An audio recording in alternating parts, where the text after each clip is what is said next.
주린이들의 멘탈 강화 방송 돈다방 미쓰리 6월 17일 토요일 방송 시작하겠습니다. 저는 오늘 난생 처음으로 한의원에 가서 침을 맞았습니다. 한 2주 전쯤에 걸음을 걷는데요. 갑자기 왼쪽 발목이 좀 아프더라고요. 그러니까 좀 불편하더라고요. 정확한 부위가 어디냐면 왼쪽 발목 안쪽 복숭아뼈 위쪽 그 어딘가. 그러니까 피가 나지 않아서 정확하게 어딘지 딱 집을 수는 없는데 하여튼 거기 어딘가가 좀 불편했어요. 그래서 내가 뭔가 걸음을 좀 불편하게 걸어서 뭔가 이렇게 삐끗했나? 근데 뭐 붓지도 않고 뭐 그러지 않았으니까 내일 아침이면 괜찮겠지 하고 그냥 넘어갔어요. 그리고 걸음걸이마다 만약에 이렇게 아팠으면 제가 그냥 빨리 인정하고 병원을 갈 텐데 안 아프다가 또 갑자기 아프고 막 이러니까 특히 아프네 이거 병원 가야겠네 그러고 병원 가려고 마음만 먹으면 또 아프질 않으니까 그냥 무시하고 넘어갔습니다. 그냥 그 약국에 가서 이렇게 발라발라 하는 그런 그 소염 진통제 그리고 먹는 소염 진통제 먹고는 그냥 버텼어요. 그러다가 한 일주일 전쯤에 그 안쪽 복숭아뼈 근처에 뭔가 이렇게 팽팽했던 고무줄이 띵 하고 끊어지는 그 느낌. 그 찌릿한 느낌이 났어요. 이건 뭐지? 했는데 처음에 이제 저는 정형외과를 가야겠구나라고 생각을 했는데 정형외과 갔는데 이거 깁스해야 된다라고 하면 나 어떻게 살지? 망감이 교체하더라고요. 그래서 안 되겠다. 그래서 좀 버텨보자. 뭐 낫겠지. 너무 무리하지 말자. 예, 하루에 산책을 걸음을 막 8,000보씩 걸으면서도 무리하지 말자고 하면서 계속 그렇게 버티고 있다가 어젯밤에 갑자기 그 안쪽 무릎 쪽에서 또 고무줄이 띵 하고 끊어지는 고통을 겪었어요. 나 죽나 보다 안 되겠다. 병원 가야겠다. 그래서 이제 토요일 날 행운이를 미용실에 잠깐 맡기고 오전에 한의원을 갔습니다. 변명이 뭐냐? 스프링 인대가 파열됐다고 합니다. 그러니까 정확하게 아픈 곳은 안쪽 복숭아뼈 아래쪽 그 어딘가인데 그게 위쪽에 그러니까 안쪽 복숭아뼈 위쪽 어딘가가 아팠던 이유는 그게 가짜 통증이라고 하더라고요.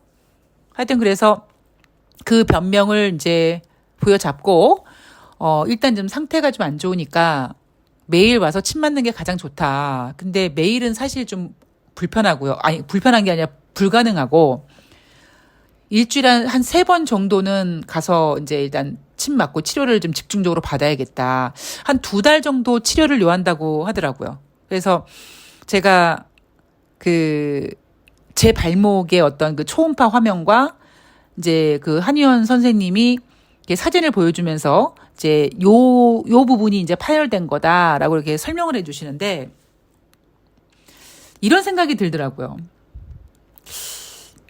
몸이 정말 굉장히 오묘하구나.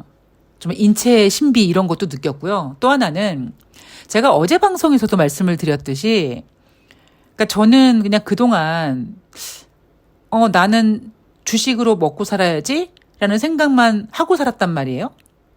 뭐 종종 아픈 건 뭐냐면 뭐 2008년도 간염에 걸린 거 아니면은 뭐 어떤 그 신경성 위염 같은 게 있는 거 그리고 걱정되는 게 뭐 암 같은 게 걱정이 됐거든요. 근데 어느 순간 내가 이제 나이가 먹고 이제 뭐 근육이나 관절 뭐 이런 인대 같은 게 이제 나이가 들어서 이렇게 힘들어하는구나라는 거를 느끼면서 아주 마음이 좀 그렇더라고요. 근데 제가 어제 방송도 말씀드렸지만 원래 제가 이벤트를 하게 된 계기가 민주진영이 군자금을 대자 아니겠습니까? 그래서 어떤 분께서 이벤트 참여하신 어떤 분께서 미쓰리님 이벤트 언제까지 하실 거냐고 하시는 질문에 나 한 번도 생각해 본 적이 없는데 이랬거든요. 왜냐하면 제가 방송에서 종종 말씀드리지만 저에게 주식이란 제가 치매에 걸리지 않는 한, 즉 정신줄을 놓지 않는 한 계속 매매를 할 거기 때문에 뭐 언제까지 내가 주식을 해야겠다라는 생각이 없는 사람이에요. 왜냐하면 주식은 되게 힘드니까 그냥 땡길 수 있을 때 확 땡기고 그냥 주식 쳐다도 보지 말고 그냥 막 즐기면서 살아야지. 뭐 주식 확 땡겨가지고 건물 사가지고 건물주로 노후를 보내야지 이런 생각을 해본 적이 없어요. 그냥 저는 주식 매매 자체를 즐기기 때문에 나이 먹어도 뭐 나이 먹으면 어차피 뭐 몸도 힘들고 그런데 뭐 굳이 뭐 막 뭐 육체적인 뭐 어떤 취미가 뭐가 필요하겠습니까? 그냥 주식이랑 놀자 약간 이런 의미를 갖고 있었었는데 그분께서 이제 하시는 말씀이 뭐였냐면 이제 언제까지 하실 거냐고 물어보는 그 의도가 이렇게 지금 경제도 안 좋은데 이렇게 수익이 나서 생활이 여유로워졌으니까 여유로워지고 계시니까 이제 오래 하셨으면 좋겠다 뭐 그런 의도로 그렇게 말씀을 해주시더라고요. 그래서 갑자기 제가 그분의 질문과 그리고 저의 어떤 그 최근 특히 6월 달에 제가 드는 가장 큰 생각이 뭐였냐면 나이듦 그리고 경제, 그러니까 돈 뭐 이런 느낌이었어요. 왜냐하면 제가 방송에서 말씀을 드렸지만 6월 1일, 6월 초에, 6월 3일인가요? 6월 초에 갑자기 아침에 혜훈이가 우리 어르신이 잇몸이 부어서 예상치 못했던 스케일링을 하게 됐고 예상치 못한 큰 돈이 나갔습니다. 나이 들었죠? 나이 들어서 그런 거예요. 그리고 6월 중순이 되니까 또 제가 갑자기 예상치 못했던 어떤 그 노화와 관계가 있는 부분이 아파서 병원을 가야 되는 그런 경험을 하지 않았습니까? 그래서 생각이 좀 바뀌었어요.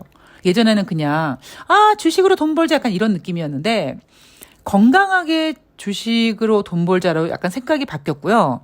제가 예전에 돈다방 미쓰리에서 그러니까 유튜브를 하기 전에 팟캐스트만 할 때 제가 이런 얘기를 해드린 적이 있어요.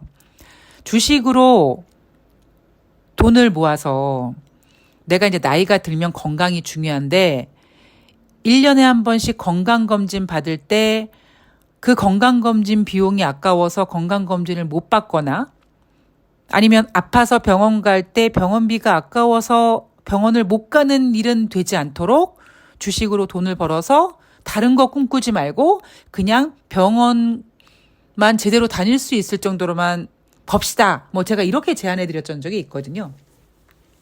근데 사실 제가 지금 이벤트를 하는 그 이유가 민주진영에 이제 군자금 좀 보태자라는 거였고 이메일 신청하시는 분들께 제가 이런 얘기를 해드립니다. 수익금은 무조건 출금하시고 수익금의 일부는 민주진영에 좀 군자금으로 보내주시면 땡큐요. 그리고 또 하나 제안 드리는 게 뭐냐면 수익금은 무조건 출금해서 소비를 하십시오. 왜냐하면 주식 계좌는 증권 계좌는 입금만 하는 계좌가 아니라 주식해서 돈 벌려고 하는 거니까 돈을 벌어서 돈을 출금을 해서 진짜 그 돈으로 내가 소비라는 걸 해봐야지. 이게 주식이구나. 이게 주식으로 수익을 내고 그 돈을 뽑아서 그 돈을 또 쓰는 맛이 있어야지 또 수익이 날 수 있거든요. 그래서 제가 본인을 위해서 쓰시고 했는데 2023년 상반기를 우리가 지금 보내고 있지 않습니까? 그러니까 우리 돈다방 미쓰리 청취하시는 분들, 이벤트 하시는 분들도 마찬가지고 이벤트 참여하지 않은 분들도 마찬가지고 이런 계획 한번 해봐요. 저는 계획을 세웠어요. 어떤 계획이냐? 제가 2019년도에 종합검진을 받았거든요. 그리고 지금까지는 종합검진을 받지 않았습니다. 몇 년 됐죠? 한 3년 됐나요? 예, 한 3년, 이제 4년째 들어왔는데 제가 2019년 종합검진을 받으면서 정말 되게 뭐라 그럴까요? 진짜 약간 눈물이 났어요. 왜냐하면 너무 개고생을 하느라고 병원에 가지도 못했었거든요. 그러니까 진짜 의료보험조차도 내질 못했으니까. 그랬는데 2019년에 이제 뭔가 인생의 바닥을 찍고 이제 제2의 인생을 사는 그런 기념으로 머리 끝부터 발끝까지 쫙 한번 그냥 건강검진하고 새 출발을 하자! 뭐 이런 느낌으로 종합검진을 한번 받았습니다. 그리고 지금까지 솔직히 안 받고 있어요. 예, 이제 받아야지 하는데 안 받고 있는데 제가 올해 결심이 뭐냐면 그러니까 저 혼자 지금 결심하고 있는데 혹시 여러분들 중에서 동참하실 분들은 동참하자고요. 2023년 이제 7월부터 수익이 나면 수익금의 일부를 1년 후에 내가 종합검진을 받아야지 종합검진 비용으로 모아보자라고 돈을 한번 모아보자라는 거죠. 그게 여러분 종합검진 제대로 받으려면은 한 200만 원 정도 되지 않습니까? 제가 정확한 건 모르는데. 그러면 내가 이제 종합검진 받아야 되지 하고 돈을 뺄 생각을 하면요. 그거 쉽지가 않아요. 물론 돈 많으신 분들은 상관이 없겠지만 그렇지 않은 분들은요. 내가 종합검진을 받아야지라고 했을 때 왜 기본적인 거 말고 다른 옵션들 다 받고 싶지만 경제적으로 힘들잖아요. 그러니까 아예 미리 1년 전부터 계획을 세우자고요. 그러니까 2023년 7월부터 내가 주식을 해서 수익이 나면 그러니까 이벤트 하시는 분들은 수익금 빼서 이제 민주진영에 군자금 보내고 이제 그 수익금 일부를 또 이렇게 종합검진 받아야겠지라고 이제 모아두시면 되는 거죠. 물론 이벤트 하시는 분들 중에 돈이 많으신 분들은 상관없어요. 그냥 알아서 하시는 거고 그렇게 돈이 많으신 분들만 있는 건 아니니까 나머지는 다 저 같은 분들이니까 그렇게 2023년 7월부터 내가 2024년 7월까지 주식에서 수익금을 따로 빼서 모아서 내가 1년 뒤에 종합검진을 받자. 그렇게 해서 따로 계획을 세워서 모아보는 이벤트를 한번 해보자고. 이벤트는 아니죠. 그냥 그런 계획을 한번 세워보자라는 거죠. 그러니까 저도 한번 해볼 생각입니다. 그게 여러분 쉽지가 않아요. 그러니까 생각을 해서 따로 모아놓는 거와 해야지 그냥 하는 거와 아니면 여러분 이런 생각 별로 안 해보셨을 겁니다. 그냥 뭐 종합검진 받으면 뭐 그냥 큰 돈 나가는 거지 뭐 이 정도로만 생각하셨지 이거를 평소에 이렇게 모아야 될 생각을 안 하셨을 거예요. 왜냐하면 돈이 있으면 다른 데 쓸 데가 많아지니까 다른 거 쓰고 싶은 욕망이 있으니까 그러니까 다른 거 쓰고 싶은 욕망은 또 다른 방법으로 돈을 모으시고 저는 할 거예요. 저는 오늘이 아니죠. 2023년 7월부터 수익금의 일부를 무조건 빼서 2024년 7월 달에 종합검진 받을 수 있게. 저는 어차피 이제 뭐 내년이 50이니까, 내년에 50이니까 50살 기념으로 종합검진 받을 수 있는 딱 기간이 맞아 떨어지니까 저는 한번 그렇게 생각을 할 거고요. 하여튼 여러분들도, 같이 한번, 윈윈하면서 건강을 챙기면서 돈을 버는, 그런 돈다방 미스리 청취자님들이 되셨으면 좋겠습니다. 자, 6월 16일 금요일 뉴욕 증시 마감 현황을 볼 텐데요. 뉴욕 증시는 다우지수 0.32, S&P 500 0.37, 나스닥 0.68% 하락했습니다. 뉴욕 증시 상당히 강합니다. 자, 월요일 날 휴장이죠. 노예 해방일이라는 타이틀을 달고 6월 19일 뉴욕 증시는 열리지 않습니다. 그리고 이날 증시가 금요일 증시가 이렇게 하락한 이유는 뭐 쿼드러플 위칭데이였다 뭐 이런 얘기 하는데 우리나라도 마찬가지지만 미국도 뭐 세만여의 날, 네만여의 날이 있죠. 우리나라는 매월 두 번째 주 목요일이고요. 미국은 세 번째 주 금요일입니다. 그런데 핑계가 없을 때 이제 이런 핑계를 대요. 늘. 그러니까 그만큼 뭐 쿼드러플 위칭데이여서 그랬다라는 거는 그 의미 두실 필요가 없다라는 겁니다. 제가 오늘 방송을 녹음하기 전에 저는 코스피 그 차트를 1995년부터 쭉 한번 봤습니다. 왜 봤냐면 혹시 내가 놓친 게 있지 않나라는 거였거든요. 그러니까 무엇을 놓쳤는지를 봤냐면 제가 작년 연말에 2024년 코스피 전망치를 구체적인 수치는 제시하진 않았죠. 그런데 작년 연말에 올해 주식시장이 안 좋을 거라고 예상했던 전문가들의 말을 제가 반박하면서 코스피 시장 2000포인트 깨지기 쉽지 않다. 그리고 큰 종합지수에서 크게 지수를 봤을 때 만약에 코스피 지수 중에 코로나 때를 딱 떼버리면 대한민국 코스피의 적정 주가가 2,300 정도가 됐었다라는 얘기를 해드렸습니다. 그러면서 제가 올해 상반기에 가장 많이 했던 얘기가 뭐였냐면 대략 이런 거였어요. 대한민국 주식시장엔 공식 같은 게 있는데요. 한 2,300 정도, 2,200 정도가 되면 외국인들이 찔끔찔끔 주식을 매집하기 시작합니다. 그래서 하다 보면은 이제 2,300에 와 있고 2,400에 와 있고 2,400을 계속 터치하고 테스트하면서 안착을 하게 되죠. 그러면 그때부터 기관들이 사야겠네 하면서 주식을 사는데 더 사고 싶지만 총알이 없는 거예요. 그러니까 그때부터 이제 펀드를 판매를 하죠. 그 펀드로 개인들에게 이제 돈을 받은 기관들이 2,400, 2,500 정도까지 이렇게 올려놓습니다. 그리고 이제 2,500 정도가 넘어가면 개인들이 올해 주식시장이 안 좋다고 했는데 하다 보니까 2,600에 왔네.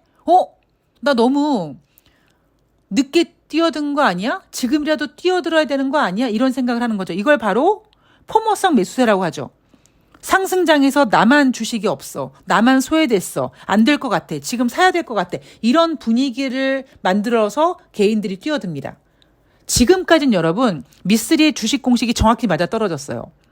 2000이 깨질 거다라고 했던 전문가들 예상과는 달리 2000이 깨지지 않고 잘 버티면서 2,300, 2,400까지 왔고요. 그때까지 올려놓은 건 외국인들이었고요. 그래서 뉴스 보면 외국인들이 올해 몇 조를 샀느니 얘기 나오지 않습니까? 그러니까 그러다가 이제 펀드를 판매하기 시작하면서 기관들이 지금 주식시장을 갖고 놉니다. 그리고 애널들이 올해 코스피 최대치, 그러니까 그러니까 뭐라 그러죠? 상단을 3,000포인트 이렇게 제시하면서 지금 주식시장에 뛰어들지 않은 개인들에게 3,000 갈 수 있네? 그럼 지금이라도 사야지라고 해서 지금 개인들이 뛰어들고 있는 그런 시장인 거죠. 그랬을 때 제가 작년 연말에 2023년 미쓰리가 생각하고 있는 코스피는 2,000 깨지 않을 것이다. 그러니까 2,300 정도 그때부터 이제 외국인들이 살고 이런 대전 이런 거고 이제 2,600 정도가 되면 개인들이 뛰어드는데 전문가들은 분명히 2,800, 3,000 타령할 것이다. 그런데 미쓰리 생각에는 2,800은 좀 어려울 것 같다. 이런 예상을 제가 올해 가장 많이 해드렸고요. 그리고 현재까지는 어쨌든 미쓰리 예상이 맞습니다. 그래서 혹시 제가 놓친 게 있지 않나. 왜냐하면 하반기를 봐야 되니까. 이렇게 시장이 뉴욕 증시가 강하면 우리나라도 진짜 미쓰리가 올해 2,800 못 간다 그랬는데 이러다가 이제 2,800 가는 거 아니야? 이런 생각을 했었었는데 일단 오늘 다시 현재 체크해 봤을 때 아직까지는 미쓰리가 맞는 거고요. 생각을 바꾸지 않았습니다. 저는 만약에 제가 이렇게 계속 체크하면서 뭔가 제 예상이 틀렸을 땐 여러분들께 가장 먼저 죄송합니다라고 사과를 드리고 제 바뀐 전망을 가장 먼저 알려드리도록 하겠습니다. 그런데 아직까지는 작년 연말에 생각했던 저의 2023년 전망이 아직까지는 틀리지 않았어요. 잘 맞고 있고 예상대로 가고 있고 괜찮습니다. 자, 어쨌든 그래서 이날 발표된 미국의 경제지표 소비자 물가지표 6월달 소비자 물가지수가 5월달에 59.2였는데 6월달에 63.9로 상승했어요. 시장 예상치는 60.2였는데 60.2보다 강했습니다. 자, 소비자 심리지수가 좋은 이유 가장 첫 번째가 뭐예요? 주식시장이 좋습니다. 자, 주식시장이 좋으면 소비자 심리가 좋아질 수밖에 없다. 제가 계속 얘기하고 있죠. 연준위원들의 발언들이 이어지고 있는데 참고로 7월달 FOMC 회의는요. 7월 25일부터 7월 26일 진행이 됩니다. 아직까지 한 달 조금 넘게 여유가 있습니다. 자, 이날은요. 리치먼드 연방은행 총재가 인플레이션이 여전히 너무 높아서 더 많은 금리 인상이 필요하다. 개인 소비 지출이 21년 봄 이후에 2% 목표치로 돌아온 적이 없다. 즉 인플레이션 지표라고 불리우는 개인 소비 지출이 떨어지질 않는다.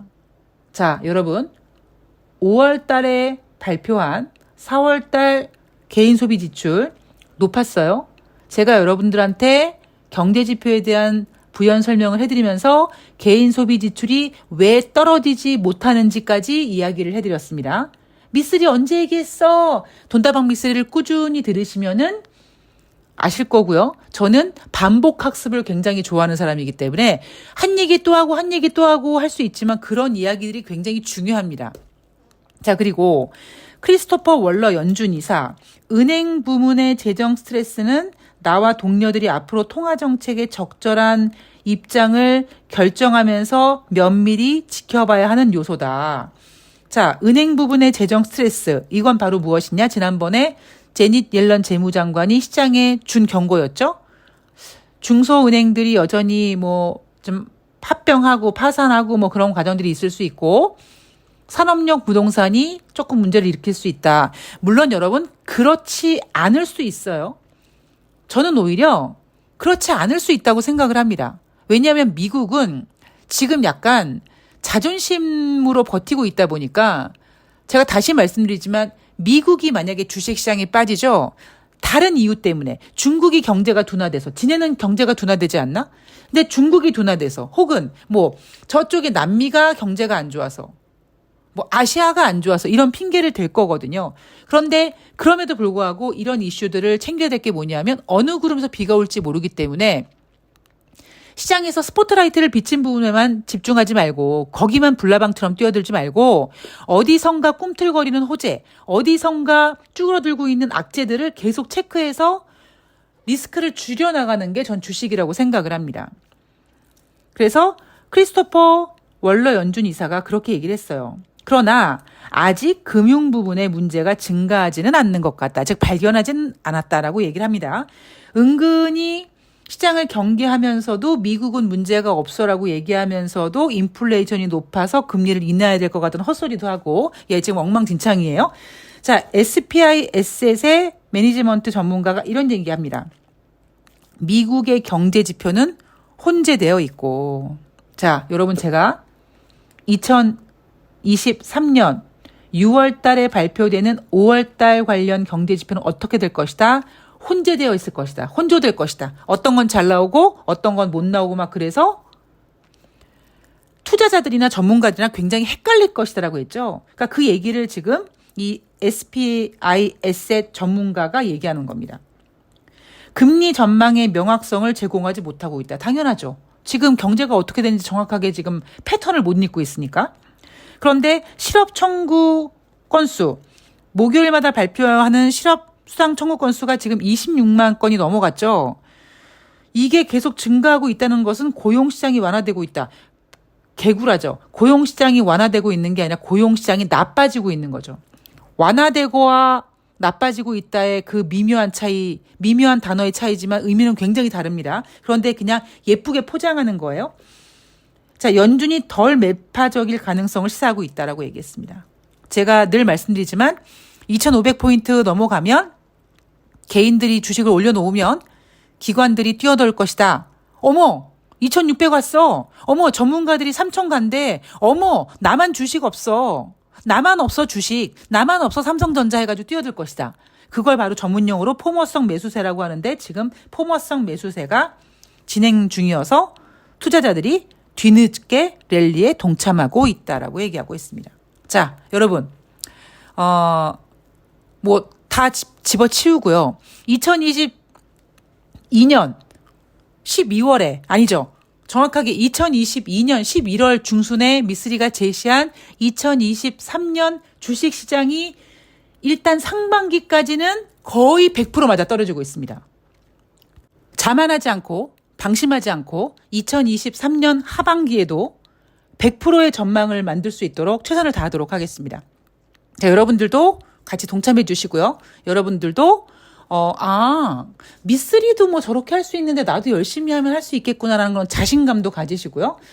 저는 내일 6월 18일 일요일 날 또 우리가 다음 주를 준비해야 되니까 다음 주 어떤 준비를 해야 될지 꼼꼼히 챙겨서 찾아뵙도록 하겠습니다. 건강관리 잘 하시고요. 저는 내일 방송에서 뵐게요. 고맙습니다.